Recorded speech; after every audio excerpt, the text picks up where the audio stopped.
Улуттук банк башкармасы 2022 жылдын 28 февралында эсептик ченди 150 базистик пунктка 10%га чейин жогорулатуу чечимин кабыл алды. Чечим бүгүнкү күндөн тартып күчүнө кирет. Бул чечим биздин өлкөнүн экономикасынын төмөнкүдөй өнүгүү тенденцияларына негизделген.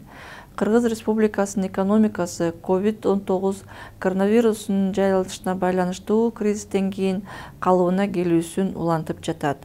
Жагымсыз эпидемиялык жагдайдын сакталышы менен катар, дүйнөдөгү геосаясий тобокелдиктердин өрчүшү тышкы чөйрөнүн өлкө ичиндеги экономикалык процесстерге, анын ичинде керектөө бааларына терс таасирин тийгизген негизги факторлордон болуп саналат.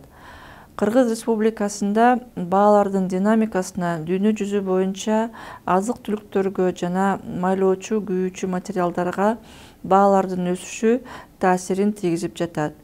2022 жылдын февраль айында 18 февралга карата инфляция жылдык мааниде 10,6% түзгөн.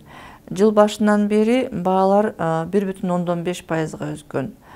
Ошол эле учурда өлкөдө келечектеги баа динамикасы көп учурда соода боюнча өнөктөш өлкөлөр, биринчи кезекте Россия жана Казакстан менен соода жүргүзүү шарттарына көз каранды. Геосаясий тобокелдиктердин биздин региондогу бардык өлкөлөргө жалпы тийгизген таасирин эске алганда, Кыргыз Республикасынын соода жүргүзүү шарттарында олуттуу өзгөрүүлөр болгон жок. Аны менен катар геосаясий тобокелдиктердин улам курчушунан түзүлгөн дүйнөлүк финанс рынокторундагы белгисиздик өлкөгө кошумча инфляциялык басым жаратууда. Финансы кредит уюмдарынын запастарынын көлөмү жетиштүү.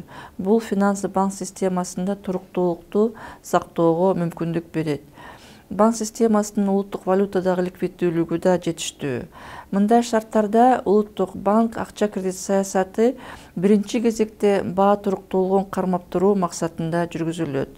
Улуттук банк тышкы жана экономикалык таасирлердин кесепеттерин азайтуу, инфляцияга монетардык таасир берген тобокелдиктерди бир калкта кармап туруу жана банк системасынын туруктуулугун камсыз кылуу үчүн акча кредит саясатын бардык инструменттерин пайдаланууга жана зарыл ресурстарды колдонууга даяр.